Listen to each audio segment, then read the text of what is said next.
What if our Pilates industry felt less like a collection of separate studios and more like a true community? Well, today's guest, CJ, is the founder and editor-in-chief of the Pilates Journal, a platform that's bringing together instructors and studio owners and educators from all corners of the Pilates world.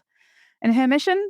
Well, to elevate the industry by sharing knowledge, celebrating all styles of practice, and creating a global community where every voice is heard. So if you've ever felt isolated in your business or your studio or your teaching and unsure where you fit into this fast evolving industry, then this conversation is for you. Well, hi there, I'm Seran Glanfield. I'm a business and marketing strategist just for boutique fitness studio owners like you. If you're ready to be inspired and make a bigger impact, you're in the right place. All you need are a few key strategies, the right mindset, and some support along the way. Join me as I share the real-life insights that will help you grow a sustainable and profitable studio. This is the Pilates Business Podcast. Well, hey there, and welcome back to the Pilates Business Podcast. This is where we dive deep into what it really takes, I should say, to grow a thriving and sustainable boutique fitness studio business without burning yourself out. I'm Seran Glanfield. I'm a business coach, marketing strategist, and former Pilates teacher. And I'm here to help you not just run your business, but to help you feel truly fulfilled by it. And if you've been listening for a while, you'll know that I'm a big believer in community. In fact, that's one of the reasons why I built out my own group coaching program. And that community is so important, especially for all of us out there around the world who are teaching in studios or in studios on our own. And it can be incredibly isolating to be teaching sometimes. And as a studio owner, even so, more so in some cases, you're often the one juggling all the things, the teaching, the marketing, the managing of the team, the handling of the admin.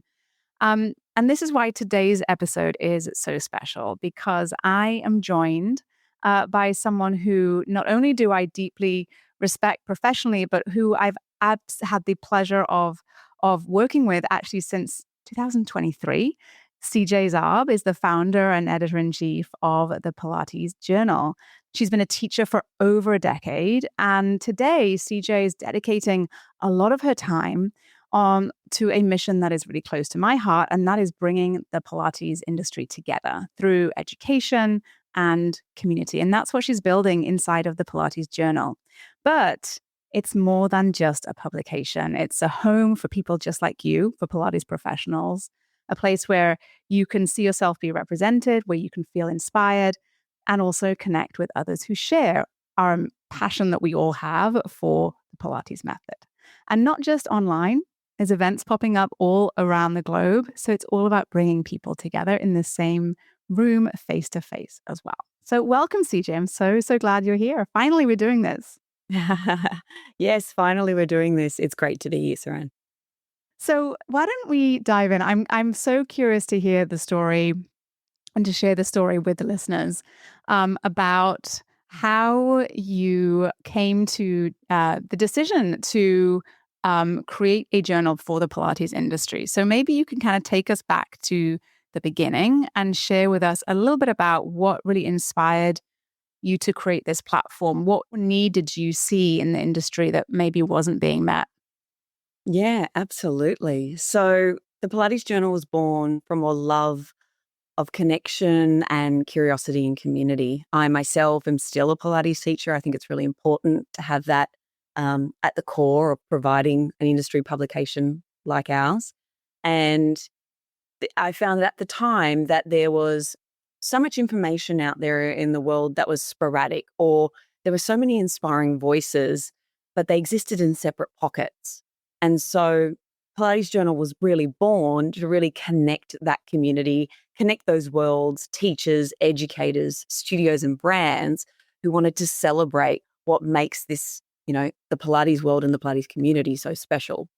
I had done many different types of teacher training and continuing education through my Pilates career, but always felt like it was fragmented and there was no sense of unity, or a place where it was safe to ask questions or be curious about what your next step in your Pilates career could look like.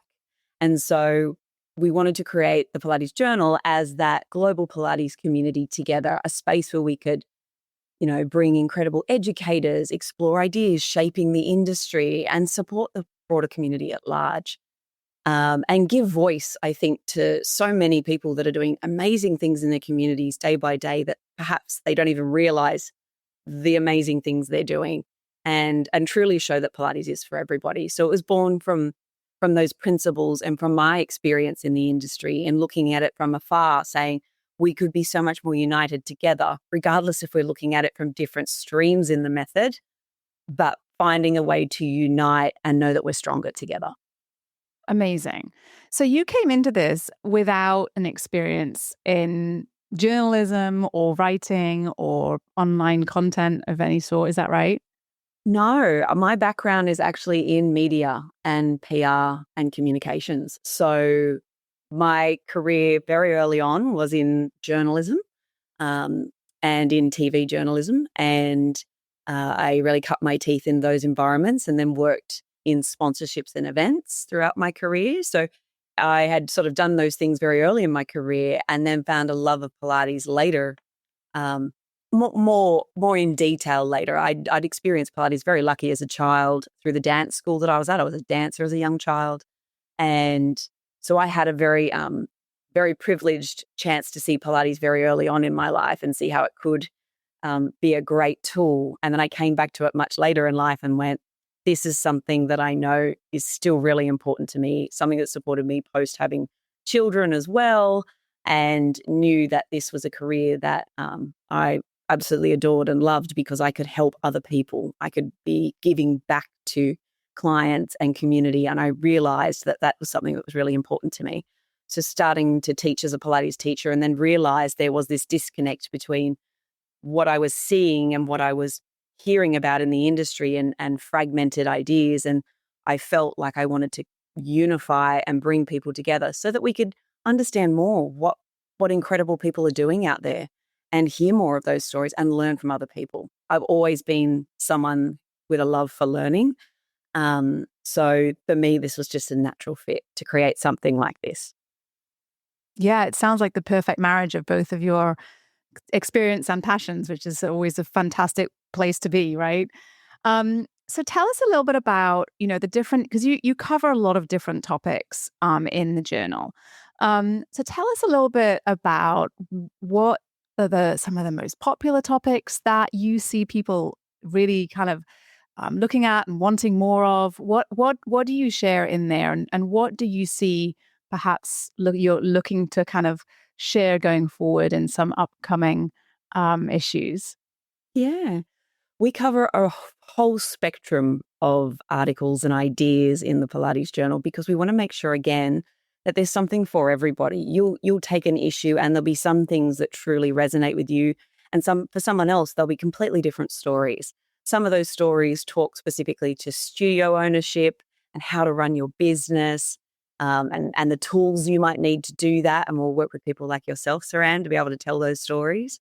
But we'll also do lots of stories that talk about education and what your next career move might look like, or understanding a pathology in more detail, or the ones that I find that are the most people love the most are those human interest stories where we found out someone's deeper story about how they started their journey or what challenges they faced, what adversity they may have gone through.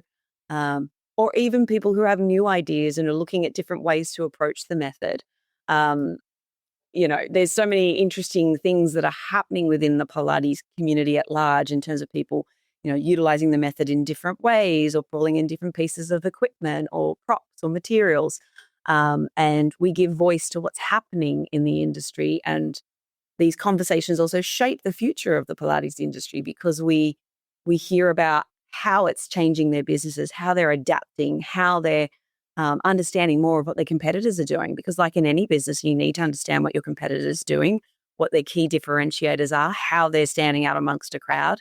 And by giving that sort of information, we're giving you tools to be informed about what you should do next for your business, or maybe what you should do next for your career as a teacher. Exactly. It's always so wonderful to hear how people found Pilates and what they've discovered through the method. And I know it's fascinating. I always find it fascinating, at least, and I'm sure you do too. You've gotten the opportunity to meet and to talk with so many teachers from all over the world, and yeah, everyone's got a different story, but everyone can bring something new to that conversation. And it's always really wonderful to see what that path and journey that others have walked, right? And to share it and to see that perhaps parallel yours or have a very different path to the path in the journey that you've been on. And I think being able to see that and be able to have a place where you or be exposed to that is so powerful, because it just opens up possibility for all the different ways that this industry can hold so many different people and so many different journeys.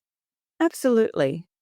And also, we often speak with leading CEOs from the different brands that are very, high profile in the industry, like the CEO of Merrithew and other brands. And we hear about their direction, where they want to shape the industry as well, where their key focuses and core markets are. And we hear about their strategies for the next 12 months. And in the next issue that we're doing, there will be something about their predictions for Pilates in the year ahead. And so it gives you an insight into what's next for the method and for education and for, studio ownership. But I mean, we also cover stories like we did a story with Vicky from Pilates in Australia, where she talks about introducing more classical work into a contemporary setting and how that works as well, and how she makes it more accessible to her clients, not taking away from the classical work, which we know is so important. But it's also finding ways to bridge and make sense of it potentially for clients that may not have experienced it before. And if it means brings more people into Pilates and it makes more people stay in Pilates, and perhaps they go to different studios over that time and they end up at your studio in 5 or 10 years' time, there's end benefit and end goal for everybody in this if we're in it together. Yeah. Yeah, absolutely. Absolutely. So I gather that you recently did quite a comprehensive industry survey.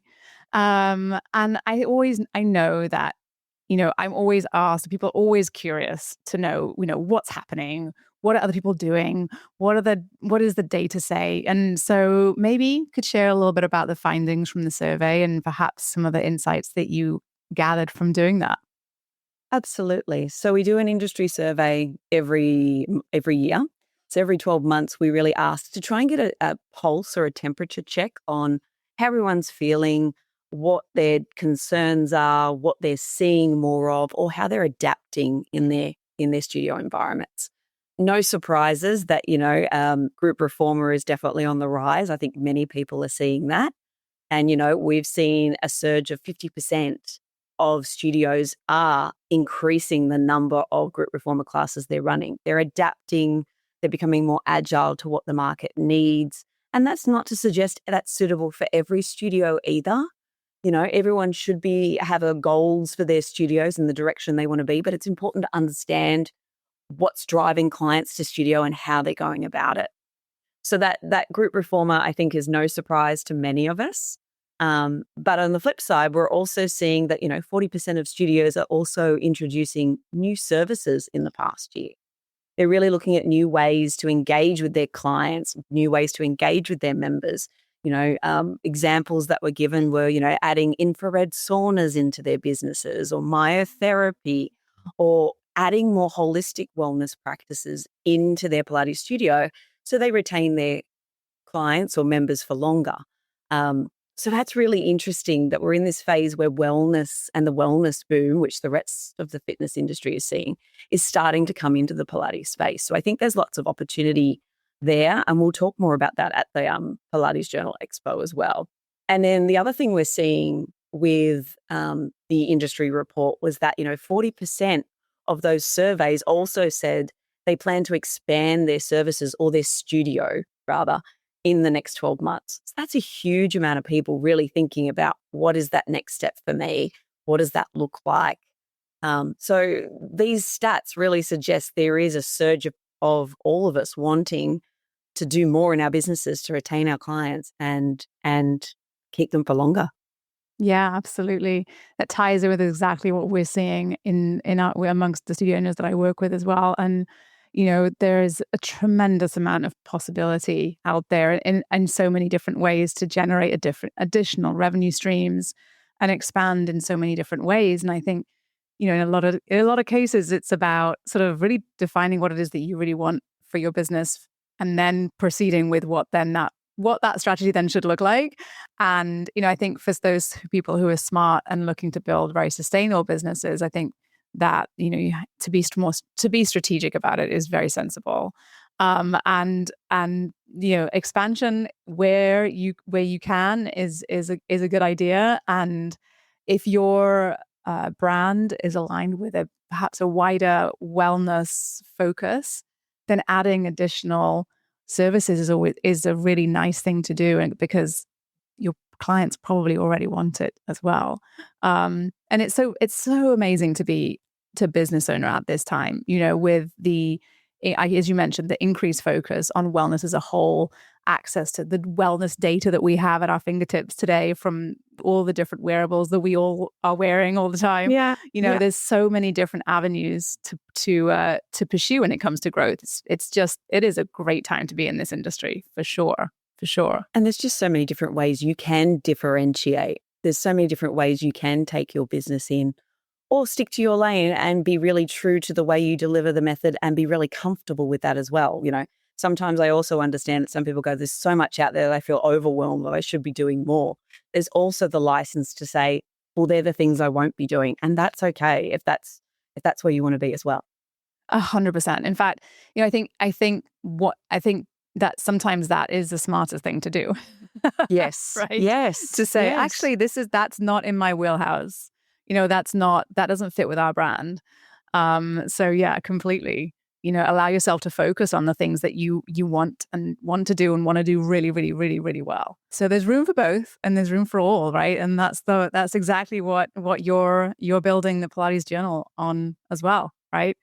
So tell us a little bit. You mentioned it. You gave us a little bit of a sneak peek, but you mentioned the expo. So tell us a little bit about how your expos came to be, and then a little bit about what might be coming up in January. Yeah, absolutely.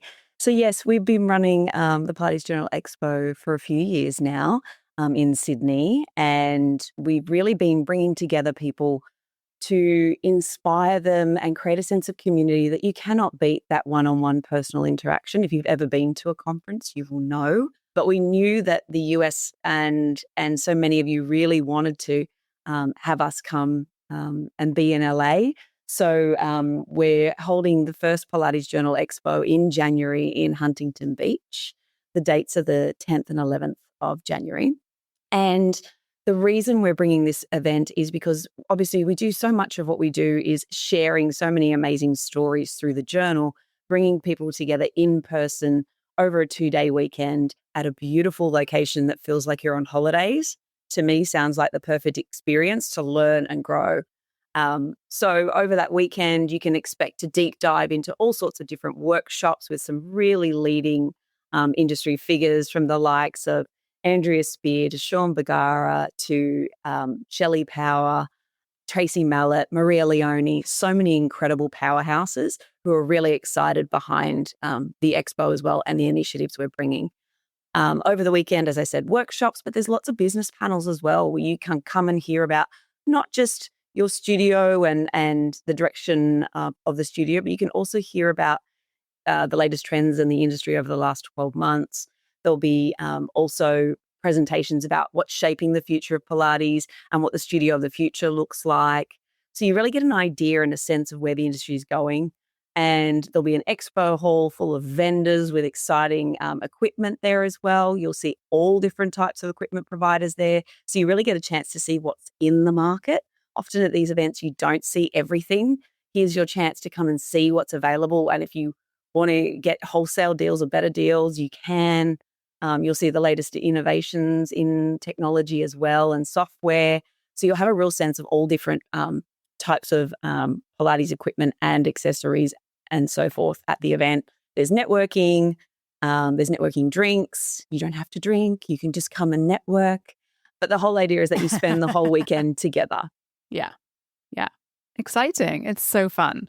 So fun to get together. We were just saying before I hit record, you guys, that it's so great to see people in person and to really, you follow a lot of people online. You may have connected with them on social media. You may, and then getting to meet people face to face and or hear them speak or attend their workshop or, perhaps even meet with some software providers that you've been curious about and, getting to actually ask questions and so on is always, it's always just so powerful to inspire you. And I think, January is a good time, right? We want to all be kicking off 2026, feeling good with, armed with, great ideas for growth. So it's going to be a good time.